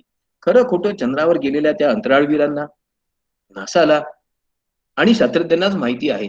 त्यांनी प्रत्येक वेळा ही गोष्ट नाकारली आहे. एका जणाने तर असा मुद्दा निर्माण केला की चंद्रावर हा जो मनुष्य चढून गेला, त्यांनी तिथे पाऊल ठेवलं, त्याचं चित्रीकरण केलं कोणी आणि कसं? या सगळ्यांमुळे चंद्रावरचा मनुष्याचा हा पहिला पराक्रम संदेहाच्या भोवऱ्यातच आहे. अनेक षडयंत्रांना जन्म देणार आहे. मग या षडयंत्राच्या सिद्धांतांचा हेतू काय असतो? तर पूर्वी झालेली एखादी कृती, एखादी घटना, एखादी मान्यता प्राप्त सिद्धांत यांना आव्हान देणं. एखाद्या अधिकाऱ्यांनी, एखाद्या संस्थेनी, शासनाने, वैज्ञानिकांनी मांडलेला सिद्धांत चुकीचा कसा आहे हे सिद्ध करण्याकरता प्रयत्न करणं. आणि त्याच्याकरता वेगवेगळ्या प्रकारचं अतर्क्य वाटणारं पण पटणारं, सिद्धांतावर आधारित नसणारं, सत्यावर आधारित नसणारं पण योग्य वाटणारं स्पष्टीकरण देणं. आता ही एक गंमत पहा. अमेरिकेचे एक अत्यंत लोकप्रिय राष्ट्राध्यक्ष जॉन केनेडी यांची हत्या झाली. त्यानंतर यांची हत्या कोणी केली याच्याबद्दल अनेक प्रकारचे वेगवेगळे सिद्धांत यायला लागले. काही लोकांचं म्हणणं होतं की अमेरिकेतल्या अधिकाऱ्यांनाच केनेडी नकोसे झाले होते, त्यामुळे त्यांची हत्या घडवून आणण्यात आली. तर काही लोकांचं असं म्हणणं होतं की त्यांचे जे राजकीय विरोधक होते त्यांनी खूप योजनाबद्ध पद्धतीने केनेडी यांची हत्या केली. ज्याचं नाव पुढे आलं त्यांची हत्या केलीच नाहीये. पाठीमागे बरीच मंडळी आहे. त्याच्यानंतर JFK नावाचा सिनेमा निघाला. JFK द स्मोकिंग गन या नावाचा दुसरा चित्रपट निघाला. अशा अनेक चित्रपटातून, अशा अनेक पुस्तकातून वारंवार हे सांगण्याचा प्रयत्न झाला की श्रीमान जॉन केनेडी यांची हत्या हा एक मोठा कट आहे, एक कारस्थान आहे आणि त्याच्यामागे बरेच लोक आहेत. कोणी सिद्ध करू शकलं नाहीये, पण कोणी नाकारू शकलं नाहीये. त्यामुळे उलट या अशा प्रकारच्या संदेहास्पद विधानांना नेहमीच बळकटी मिळत जाते. आपण बिल गेट्स यांचं नाव नेहमी ऐकतो. त्यांच्या औदार्याच्या, त्यांच्या जाणीव स्वभावाच्या, त्यांच्या समाज हितोपयोगी कार्याच्या अनेक घटना आणि कार्यक्रम आपण ऐकतो. परंतु काही लोकांचं असं म्हणणं आहे की श्री बिल गेट्स हे काही तितके चांगले नाहीत. ते वेगवेगळ्या प्रकारे आपल्या विचारांना, आपल्या सत्तेला कायम करण्यासाठी वेगवेगळ्या प्रकारचे प्रयत्न करीत आहेत. आता जो काही व्हायरसचा प्रताप सुरू आहे त्याच्या पाठीमागे श्री बिल गेट यांचाच आशीर्वाद आहे असंही मानलं जातं. द गेट्स ऑफ हेल या नावाने त्यांच्यावर एक मोठा लेखही लिहिला गेला आणि त्याच्या माध्यमातून श्री बिल गेट्स यांच्या कार्यपद्धती, त्यांच्या संस्था, त्यांच्या माध्यमातून केली जाणाऱ्या विविध योजना यांच्याबद्दल वेगवेगळ्या प्रकारचे संदेह निर्माण केले गेले. गेट्स यांनी अर्थातच त्याचा विरोध केला, प्रतिविरोध केला, परंतु तरी सुद्धा संदेहाला जागा असण्याचं कारण त्यांच्या सगळ्या स्पष्टीकरणातून अनेक गोष्टींचं योग्य ते उत्तर मिळत नाहीये. कधी कधी या सगळ्या सिद्धांतामधून, कटकारस्थानांबद्दलच्या सिद्धांतातून काही चांगले लाभही होतात. समाजात ज्या लोकांना दाबून टाकलेलं आहे, ज्या लोकांवर अत्याचार, अन्याय होत आहे, ज्या सरकारांबद्दल समाजात रोष आहे, त्यांच्याबद्दलच्या अनेक गोष्टी आपोआपच त्यातून पुढे येतात आणि समाजात वेगवेगळे बदल देखील घडून येतात. आपण कदाचित नॅशनल ट्रेजर या नावाचा चित्रपट पाहिला असेल. या चित्रपटामध्ये अमेरिकेच्या घटनेचं जे पहिलं आणि मूळ प्रत आहे त्याच्यामध्ये काही रहस्य लपलेली आहेत आणि ती रहस्य एका मोठ्या दुसऱ्या रहस्याचं उद्घाटन करण्याकरता उपयुक्त आहेत असा वाद करण्यात आला. त्याच्याकरता त्या अमेरिकेच्या घटनेचं प्रत एक मनुष्य मूळ प्रत चोरून नेतो, त्याचा अभ्यास करतो आणि त्याच्यातून त्याला एका मोठ्या खजिन्याचा शोध लागतो. चित्रपट रंजकच आहे. आपण पाहिला तर आपलाही विश्वास बसायला लागतो, कारण चित्रपटाचं सादरीकरण इतकं उत्तम आहे की आपल्याला ते खरं वाटायला लागतं.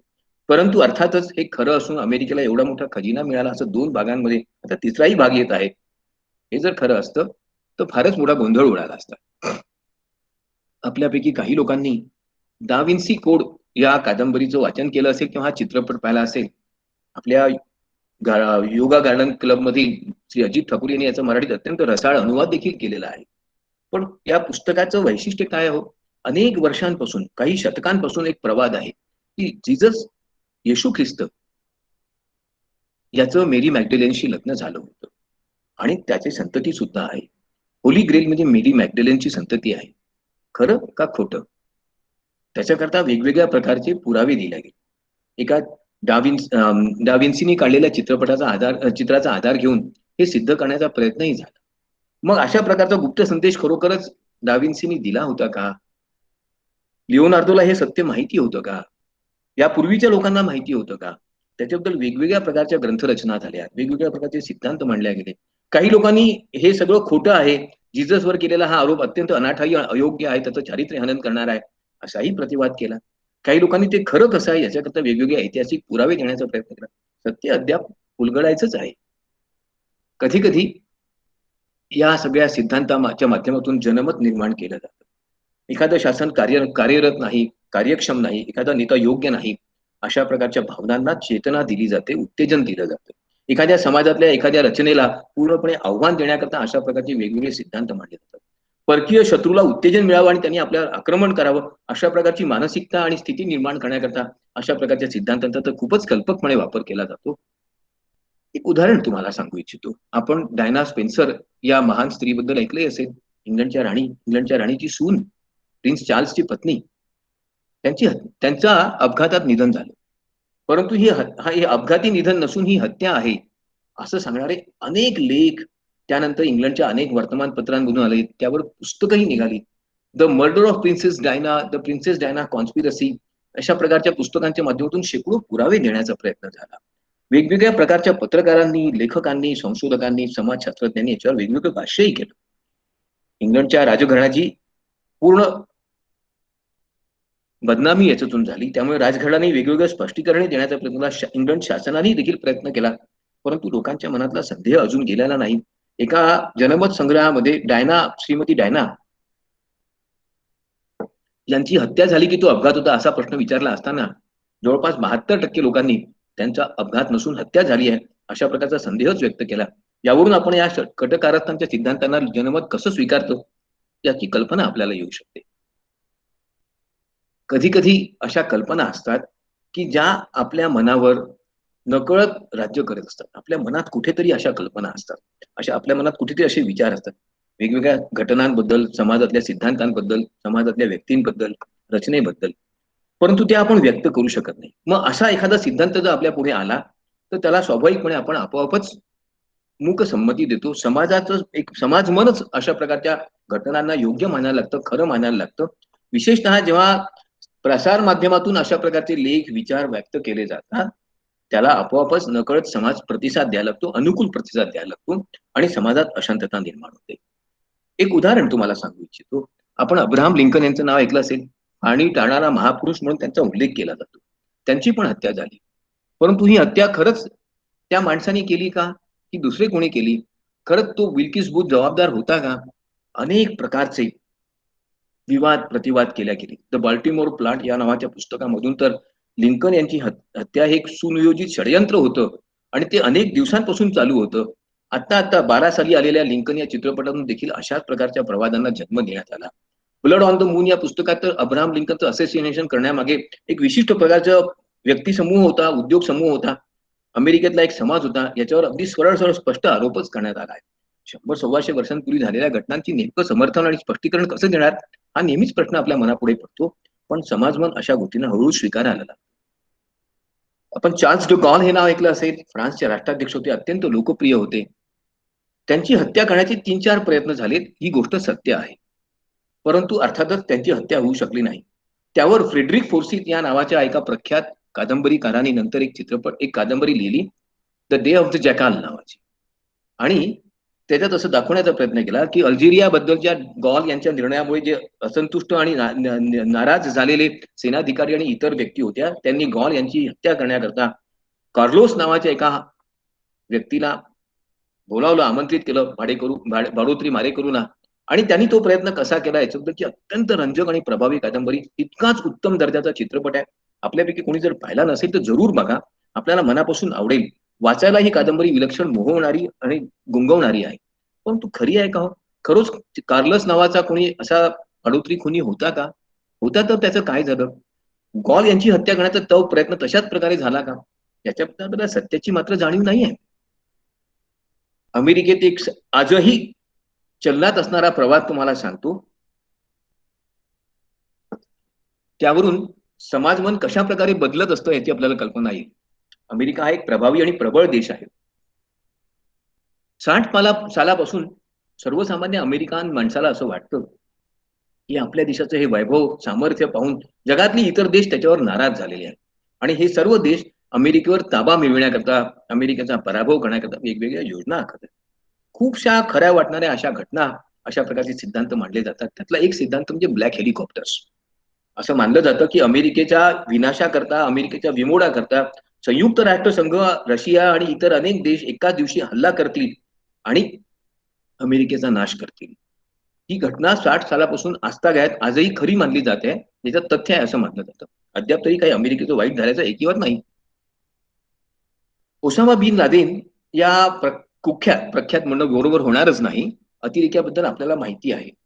त्याची हत्या अमेरिकेने अत्यंत त्याचा व्यवस्थित शोध घेऊन केली असं मानलं जातं. त्याच्यावर अनेक चित्रपट आणि कादंबऱ्या निघाल्यात. 12 पास 30 या नावाच्या चित्रपटात तर ओसामाची हत्या कशी झाली त्याचा अत्यंत वृत्तांतही आहे. परंतु नंतर ओसामा यांची हत्या झालीच नाही. तर त्यांना अमेरिकेने सुरक्षितपणे पळवून नेलेलं आहे आणि त्यांना एका ठिकाणी लपवून ठेवलाय असाही वाद होऊ लागला. कारण त्याच्या पाठीमागचं समर्थन असं दिलं जाऊ लागलं की ओसामा बिन लादेन एकेकाळी हे अमेरिकेचे सीआयएचे एजंटच होते. मग ते आपल्या एजंटला कशाला मारतील? आणि दुसरी गोष्ट म्हणजे ओबामा यांचं कधीच ओसामाच्या हत्येला समर्थन नव्हतं. उलट ओसामा यांना पाकिस्तानातल्या त्या ठिकाणून पळवून नेऊन त्यांना अमेरिकेतल्या एखाद्या कुठल्या तरी बेटावर लपवून ठेवलं आहे आणि त्यांना निष्क्रिय केलं आहे. अशाही प्रकारचा वाद आहे. अनेक अरब राष्ट्रांमधील वर्तमानपत्र याबद्दलचे अनेक समर्थनीय पुरावे देतात. ज्या मृतदेहाबद्दल सांगितलं जातं ओसामाचा होता म्हणून तो त्यांचा नाहीच, याचेही पुरावे दिले जातात. आजही अमेरिकेने ओसामा यांना कुठेतरी लपवून ठेवलं याच्याबद्दल वेगवेगळ्या प्रकारचे आधार असणारे आणि आधार नसणारे विधानं केले जातात. स्वाभाविकपणे आपल्या मनात संशय निर्माण होतो. आपण कोका कोला पित असाल, त्यांनी एक नवीन कोका कोलाचं उत्पादन आणलं, न्यू कोक नावाचं. तात्काळ वेगवेगळ्या प्रकारचे संदेहास्पद सिद्धांत जन्माला आले की याच्यामध्ये खूप कमी दर्जाचा साहित्य वापरलेलं आहे किंवा हा विशिष्ट प्रकारे बनविण्यात आला आहे आणि त्याच्यामुळे कोका कोला कंपनीचा खर्च खूप कमी झाला, खूप नफा वाढला. कोका कोला कंपनीने त्याचं अर्थातच निराकरण करण्याचा प्रयत्न केला, ते नाकारण्याचा, फेटाळण्याचा प्रयत्न केला. परंतु अद्यापही अनेक लोकांच्या मनात संदेह आहे. बरेच लोक न्यू कोक नावाचा हे उत्पादन प्यायला तयारच होत नाही.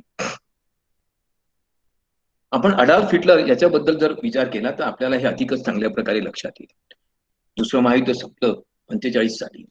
हिटलरने त्यानंतर आत्महत्या केली असं सर्वसामान्य जनमताचं आणि शास्त्रज्ञांचं, वैज्ञानिकांचं राजकीय नेत्यांचं मत होतं. परंतु हिटलर मेला नाही, तो जिवंतच आहे. तो तिथून पळून गेला. त्यांनी आत्महत्या करायचं कारण काय? त्याला रशियन लोकांनी पळवून नेलेलं आहे. त्याला अमेरिकन लोकांनी पळवून नेला आहे. तो अंटार्क्टिकाला पळून गेला आहे. काही लोकांना तो चंद्रावर पळून गेलाय असंही वाटायला लागलं.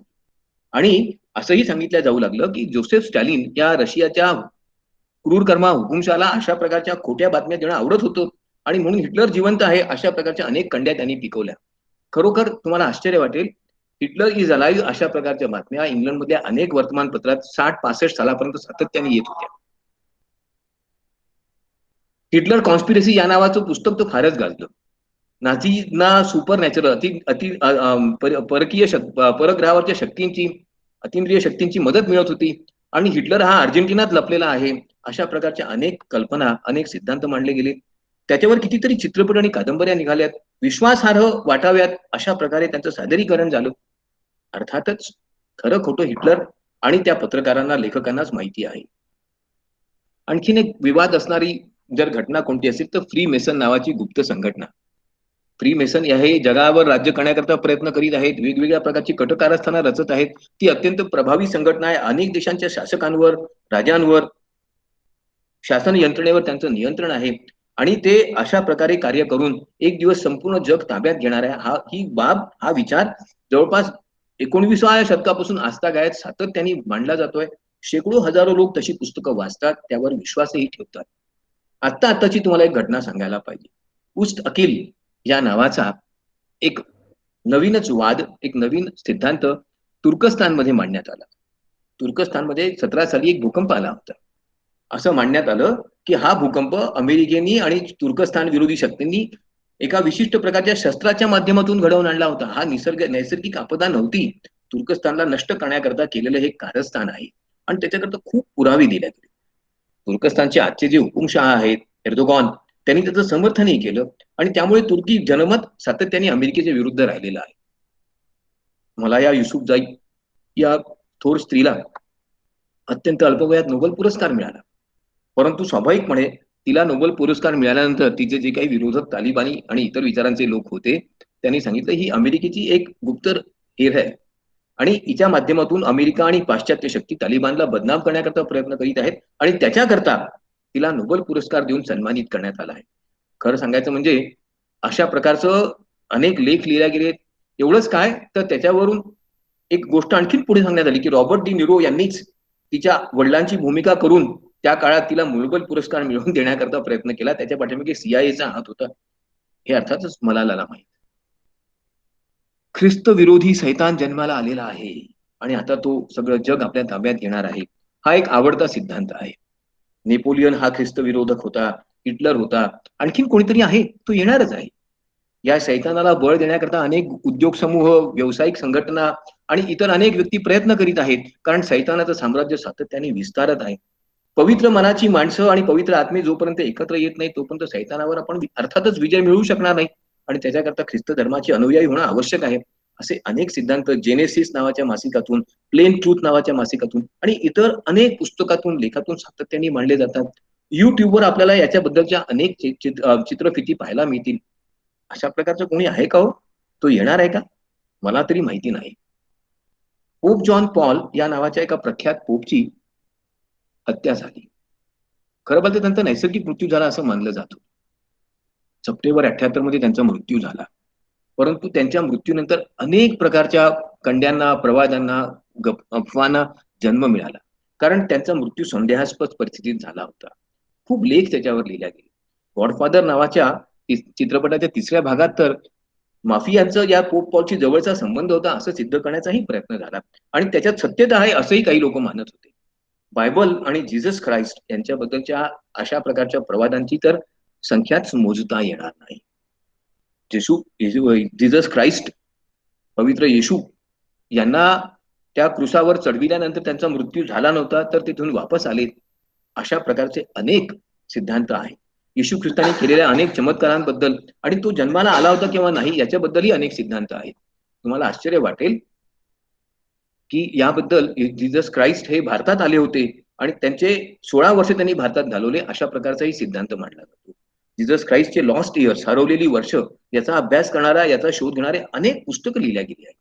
खरं खोटं अर्थातच आपण सिद्ध करू शकत नाही. परग्रहावर जीवन आहे का? हा तर अनेकांचा आवडता सिद्धांत आहे. आणि हे परग्रहावरचे जीव पृथ्वीवर वारंवार येत असतात, पृथ्वीला भेट देत असतात आणि इथून माणसं सुद्धा पळवून येतात बरं त्यांचे नमुने म्हणून. असाही प्रवाद मानला जातो. काही समुद्रांच्या अत्यंत खोल असणाऱ्या भागामध्ये त्यांचे तळ आहेत आणि तिथून ते कधी-कधी वरती येतात. याच्याही पुरावे दिले जातात. आणि मग त्याच्यातून खूप वेगवेगळ्या प्रकारच्या अशा प्रकारच्या षडयंत्रांचे सिद्धांत जन्माला येतात. कार्ल सागन हे एक प्रख्यात ज्योतिर्गणित गणितज्ञ आहेत, ॲस्ट्रॉनॉमिस्ट आहेत. त्यांनी खूप वेगवेगळ्या प्रकारचे सिद्धांत मांडले आहेत आणि परग्रहावर जीव आहे किंवा नाही याच्याबद्दल संदेह व्यक्त केलाच नाही. तर अशा प्रकारच्या गोष्टी UFO बद्दलच्या खोट्या आहेत असंही त्यांनी मांडण्याचा प्रयत्न केला. ताबडतोबच ज्या लोकांचा अशा प्रकारच्या परग्रहांच्या जीवांवरच्या आणि अंतरिक्ष तबकड्यांवर विश्वास आहे त्यांनी कार्ल सागन हे खोटं बोलत आहेत. ते एक विशिष्ट प्रकारच्या विचारांना पुढे आणण्याचा प्रयत्न करीत आहेत. असा असं मत मांडलं. अमेरिकेतल्या न्यू मेक्सिको शहरामध्ये एरिया 51 नावाचा जो भाग आहे, तिथे अशा प्रकारच्या परग्रहावरून आलेल्या जीवांना लपवून ठेवलेला आहे. असा विचार तर रॉसवेल इन्सिडन्स आणि इतक्या अनेक प्रकारे मांडल्या गेलेला आहे, की त्याची काही गणनाच नाही. त्याच्यामुळे नासा कॉन्स्पिरसी हा विषय अमेरिकेत नेहमी चर्चेला जातो, जगभर चर्चेला जातो, की नासा बरंच काही लपवत आहे, खरं सांगत नाहीये. सत्याकरता नासाशी लढा द्यावा लागेल, असंही मानलं जातं. रॉसवेलच्या या घटनेबद्दल 1948 सालापासून आजपर्यंत जवळपास 40 पुस्तकं लिहिल्या गेलेली आहेत. एक आणखीन संघटना आहे. ती आहे का नाही हेच कोणाला माहिती नाही. ही कारण ती गुप्त संघटना आहे, इल्युमिनाटी नावाची. आणि ती संघटना कशाप्रकारे काम करते, कशाप्रकारे हत्या करते, कशाप्रकारे आपले ध्येय सिद्ध करतं, याच्याबद्दल खूप प्रवाद, वेगवेगळ्या प्रकारचे सिद्धांत आहेत. इल्युमिनाटी आहे, तिच्या तिच्या माध्यम ती आपल्या शक्तीचा वेगवेगळ्या प्रकारे प्रयोग करते, वेगवेगळ्या शासकांना आपल्या ताब्यात घेण्याचा प्रयत्न करते आणि त्या माध्यमातून जगावर राज्य करण्याचा तिचा विचार आहे. हा विचार तर पाश्चिमात्य जगामध्येच नव्हे तर भारतातही अनेकांना खरा वाटतो. त्या इल्युमिनाटीच्या वेगवेगळ्या षडयंत्राच्या आणखी तिने केलेल्या हत्याकांडांच्या वेगवेगळ्या दंतकथा, सत्यकथा आपण अनेक वेळा मासिकातून, लेखांमधून वाचतच असतो. परग्रहावर जीवन आहे का? असावं किंवा नसावं याच्याबद्दल खूपच सिद्धांत आहे. परंतु अशा प्रकारचे परग्रहावरचे जीव पृथ्वीवर येतात आणि ते इथे येऊन वेगवेगळे प्रयोग करतात. कदाचित मानवाचा ह्या आजच्या प्रगत मानवाची जन्मच मुळात परग्रहावरच्या जीवांनी केलेल्या प्रयोगातून झालेला आहे. आपण ज्यांना देव मानतो ते परग्रहावरचे अत्यंत हुशार, कल्पक आणि प्रगत जीव आहेत. असा सिद्धांत बर्लिट्झ, इरिक वॉन डॅनिकेन आणि इतर अनेक लोकांनी इतक्या प्रकारे आणि इतक्या प्रभावीपणे मांडलेला आहे, की जर त्यांची पुस्तकं आपण वाचलीत, तर आपल्याला हळू-हळू स्वतःवरचाच आपला विश्वास गमावून आपण काहीतरी प्रयोगात्मक जन्माला आलेला प्राणी आहोत आणि आपल्या सगळ्या कृतींवर परग्रहावरचं कोणाचं तरी लक्ष आहे, याच्यावरही आपला विश्वास बसायला लागेल. एका महत्त्वाच्या गोष्टीकडे आपलं लक्ष मला आता वेधायचं आहे. 9 सप्टेंबर 11 सप्टेंबर ला एक हल्ला 2001 मध्ये अमेरिकेत झाला. 2 मोठ्या इमारती त्याच्यात नष्ट झाल्या. ट्विन टॉवर्स त्यांना म्हणायचे. हा हल्ला अतिरेक्यांनी केला होता का? की अमेरिकेतल्याच काही लोकांनी केला होता? अल कायदाचा याच्यामध्ये हात होता का? की इराक आणि इतर अरब राष्ट्रांना नष्ट करण्याकरता अमेरिकेने घडवून आणलेलं कारस्थान होतं? याच्याबद्दल खूपच प्रवाद आहे. एका अमेरिकन चित्रपट निर्मात्याने 9/11 ही घटना घडलेली नाही. ही घटना घडवून आणलेली आहे आणि त्याच्या पाठीमागे अमेरिकन राजकारणी आणि उद्योगपती आहेत असा सरळ-सरळ आरोप केला. त्याला खूपच प्रसिद्धी मिळाली. आणि त्याच्यामुळे मग अनेक मोर्चे निघालेत, अनेक प्रकारची आंदोलनं झाली आणि 9/11 बद्दलचं सत्य आम्हाला सांगा. हा आतमधल्याच कोणत्याही लोकांनी केलेला घात आहे. याच्यामध्ये बाहेरच्या लोकांचा हस्तक्षेप नाही. अशा प्रकारचा विचार अमेरिकन माणसामध्ये हळूहळू चर्चेला जाऊ लागला. बराक ओबामा हे एक महान अमेरिकन राष्ट्राध्यक्ष होते, काही संशयच नाही. परंतु या ओबामांबद्दल अनेक प्रकारचे विवाद आणि दंतकथा आहेत. अनेक प्रकारचे संदेहास्पद सिद्धांत मांडले जातात. बराक ओबामा हे अमेरिकन नाहीच, तर ते केनियन आहेत. त्यांचा जन्मच अमेरिकेत झालेला नाही. त्यांनी खोटं जन्म प्रमाणपत्र दिलं होतं. अशा प्रकारचे खूपच विवादास्पद विधानं आणि सिद्धांत मांडल्या गेले. ओबामा हे विविध प्रकारच्या योजनांच्या माध्यमातून समाजवाद आणि कम्युनिझम अमेरिकेत आणण्याचा प्रयत्न करत आहेत. एकतांत्रिक सत्ता स्थापन करण्याचा प्रयत्न करीत आहेत, असाही त्यांच्यावर आरोप झाला. त्याच्याही करता वेगवेगळ्या प्रकारचे पुरावे दिले गेले. एक नवीन सिद्धांत पुढे येतो आहे, की मार्क्सवादाचा जरी पराभव झाला असला, तरी आपला हा पराभव मार्क्सवाद्यांना मान्य नाही. त्याच्यामुळे ते वेगवेगळ्या प्रकारच्या कटकारस्थानांच्या माध्यमातून, सिद्धांतांच्या माध्यमातून, संस्थांच्या माध्यमातून समाजाचं मनच बदलवून टाकण्याचा प्रयत्न करीत आहेत. समाजावर मार्क्सवादाचा कायम प्रभाव आणि पगडा बसावा याच्याकरता वेगवेगळ्या चळवळी चालवत आहेत आणि भांडवलवादाला नष्ट करण्याकरता त्यांनी एक नवीन प्रकारच्या यंत्रणेला जन्म दिला आहे. त्याला कल्चरल मार्क्सिझम, सांस्कृतिक मार्क्सवाद असंही नाव दिलं जातं. जो बिडेन हे आता अमेरिकेचे राष्ट्रपती आहेत, त्यांच्याही बद्दल अशा प्रकारच्या कारस्थानात्मक सिद्धांतांचा खूपच मोठा गवगवा झाला आहे. युक्रेन मधल्या एका तेल कंपनीच्या मध्ये त्यांच्या मुलाचा हस्तक्षेप होता, त्यात मोठा भ्रष्टाचार झाला. तो लपविण्याकरता श्री बायडेन यांनी वेगवेगळे प्रकारचे प्रयत्न केले असं मानलं जातं आणि त्याचे अनेक पुरावे दिले जातात. सत्य अर्थातच बायडेन यांना एका मात्र नवीन घटनेबद्दल आपलं लक्ष मला वेधायचं आहे, ते म्हणजे MK अल्ट्रा या नावाच्या एका वेगळ्या प्रयोगाबद्दल. हा प्रयोग खरोखर झाला होता. अमेरिकेने 1950 ते 1960 या काळामध्ये माणसाच्या मनावर आपल्याला नियंत्रण आणि ताबा ठेवता येईल का? मनुष्य समाजाला आपल्या मनाप्रमाणे वागवता येईल का? याच्याकरता वेगवेगळे प्रयोग केलेत. ते प्रयोग व्यक्तिगत आणि सामूहिक स्तरावर देखील केले गेले. नंतर काही काळानंतर अर्थात या प्रकल्पाचं नाव प्रोजेक्ट मोनार्क असं होतं, ते बंद करण्यात आले. त्याच्याबद्दलची माहिती नंतर फुटली. त्याच्यातल्या काही फाईल्स, त्यातल्या काही माहिती, दस्तावेज लोकांना माहिती झाले. मग अमेरिकेत सर्वत्र चर्चा सुरू झाली, की जगात अशा प्रकारचे प्रयोग अमेरिकेने कुठे-कुठे केलेत? हे प्रयोग करून माणसाला आपण एखाद्या प्रयोगात्मक प्राण्यासारखं वागवत आहात का? आणि याच्यामुळे झालेल्या दुष्परिणामांबद्दल काय? खूप चर्चा झाली. सीआयएने सुरुवातीला हे सगळं नाकारलं. परंतु हळू-हळू सीआयएने हे सगळं स्वीकारायला सुरुवात केली आणि त्यामुळे अशा प्रकारच्या कारस्थानात्मक सिद्धांतांना खऱ्या अर्थाने बळकटी मिळाली, की अशा प्रकारची गुप्त प्रयोग अमेरिकन सरकार, सीआयए करत असतं.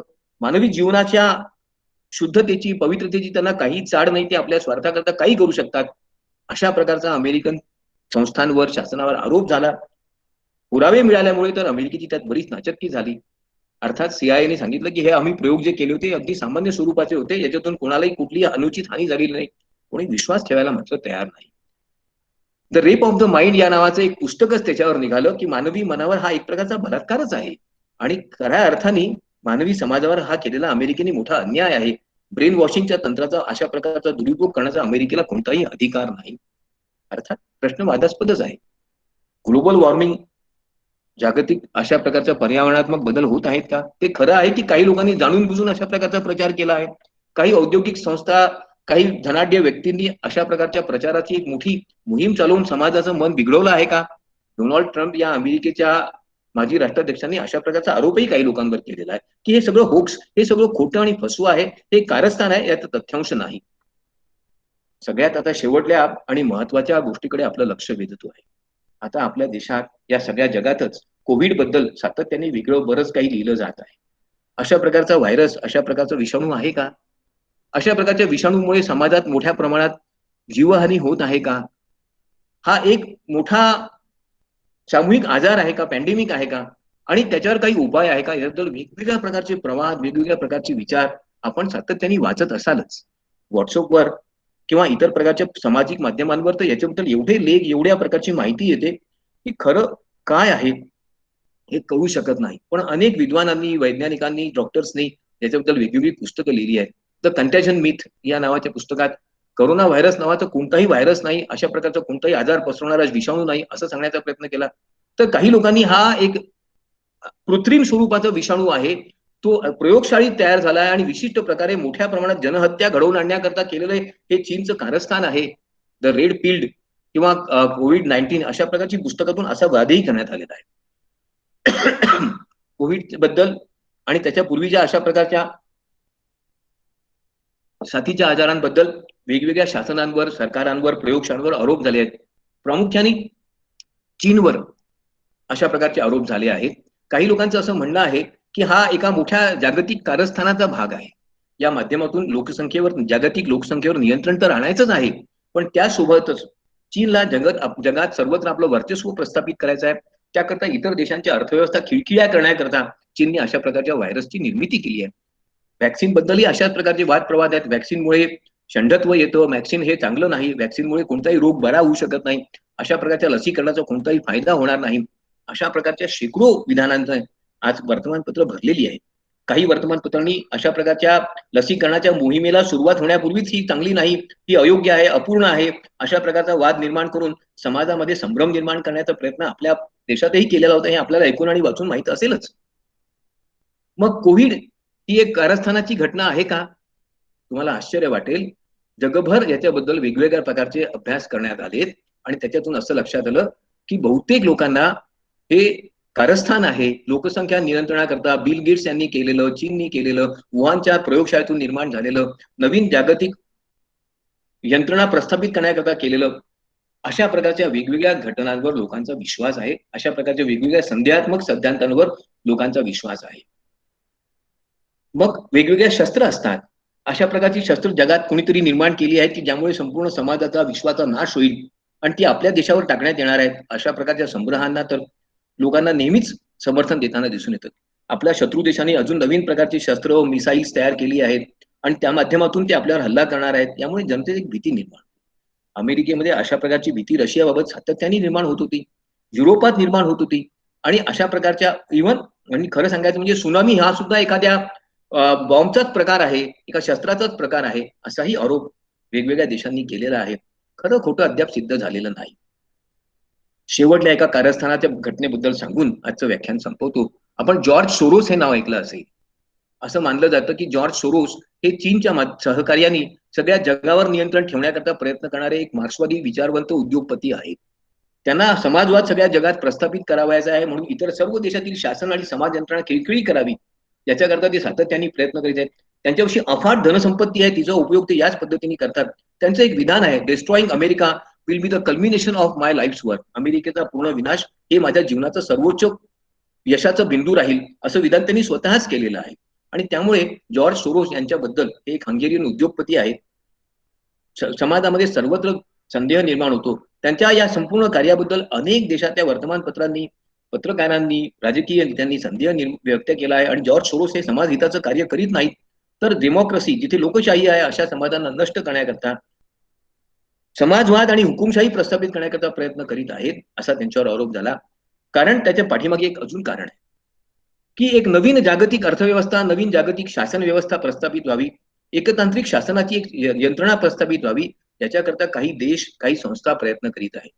याच्यामध्ये प्रामुख्याने वर्ल्ड बँक, त्याच्यानंतर येल विद्यापीठातील स्कल अँड बोन्स नावाची गुप्त संस्था आणि इतर अनेक संस्था, जॉर्ज सोरोस सारखे असे उद्योगपतींचे समूह आणि चीन सारखा अत्यंत सक्रिय आक्रमक देश यांच्या माध्यमातून हा प्रयोग होत आहे. त्यामुळेच भारत, रशिया आणि इतर अनेक देशांना वेगवेगळ्या प्रकारच्या आर्थिक, नैसर्गिक आणि आरोग्यविषयक संकटांना सामना करावा लागत आहे. यापैकी कोणताही देश सशक्त आणि प्रबळ होऊ नये याच्याकरता हा प्रयत्न जॉर्ज सोरोस आणि त्यांचे चीनी मित्रांद्वारे केला जात आहे. खरं खोटं आपल्याला माहित नाही हो, परंतु अर्थातच अशा संदेहांमुळे समाजाच्या मनात संभ्रम निर्माण होतो. कोणकोणत्या प्रकारच्या कटकारस्थानावर लोक विश्वास ठेवतात याचा जर अभ्यास ज्या लोकांनी केला त्यांचं असं लक्षात आलं की जगातल्या बहुसंख्य लोकांचा कोणत्या ना कोणत्या प्रकारच्या अशा प्रकारच्या कारस्थानात्मक, षडयंत्रात्मक सिद्धांतावर पूर्ण विश्वास आहे. एड्स नावाचा रोग नाही, परग्रहावर जीव आहेत, अशा अनेक गोष्टींवर लोक विश्वास ठेवतात आणि त्या विश्वासातूनच ते आपलं जीवन अधिक अधिक सुखकर करण्याचा प्रयत्न करतात. कोणत्या तरी गोष्टीवर आपण विश्वास ठेवला, कोणत्या तरी विचारांवर, कोणत्या तरी सिद्धांतांवर, की आपल्या मनाला एक प्रकारची अदृश्य बळकटी येत असते. मग तो सिद्धांत खरा असणं आवश्यक नसतं. तो सिद्धांत आपल्याला आवडणारा, आपल्याला पटणारा, आपल्याला योग्य वाटणारा असणं आवश्यक असतं. अर्थात विवेकी मनाला ही पटणारी गोष्ट नाही. तर्कशुद्ध विचार आणि विवेकाने विचार करायची जर सवय असेल तर आपण अशा प्रकारच्या अनेक सिद्धांतांची सत्यता तपासून पाहू शकतो, त्यांना स्वीकारायचं किंवा नाही हे ठरवू शकतो आणि त्यातच आपलं हित आहे. आणि म्हणून अशा प्रकारच्या अनेक सिद्धांतांना ऐका जरूर, पण त्यांना समजून घ्या, त्यांना लक्षात घ्या, त्याच्या पाठीमागचं तर्कशास्त्र समजून घेण्याचा प्रयत्न करा, विवेकाने आणि जागृत मनाने विचार करा. अशा अनेक सिद्धांतामधला फूलपणा, पत्रकारांनी, संपादकांनी लिहिलेल्या लेखांमधला एकांगीपणा आपल्या लक्षात येईल. काय चांगलं आणि काय वाईट याच्यामध्ये आपण तारतम्य भावाने विवेक करू शकू, भेद करू शकू. देशाच्या आणि समाजाच्या निकोप विकासासाठी खोट्या बातम्यांवर विश्वास ठेवण्याची आपली सवय आपण सोडून द्यायची असेल तर या प्रकारच्या प्रत्येक सिद्धांताची परखड परीक्षण करण्याची सवय आपण लावायला पाहिजे असं वाटतं. धन्यवाद.